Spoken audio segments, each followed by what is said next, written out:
தென்பழனி மலை மேலே தண்டபாணி கோலத்திலே கண்குளிர கண்டு விட்டால் போதுமே என்றும் கருத்தில் உந்தன் அருள் வடிவம் தோன்றுமே.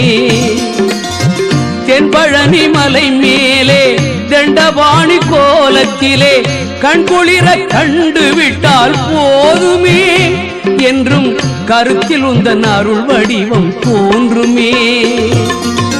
உள்ளத்திலே நீ இருக்க உன்னை நம்பி நான் இருக்க வெள்ளிமலையான் மகனே வேலையா என் வாழ்வு வளம் காண கடைக்கண் பாரையா கடைக்கண் பாரையா.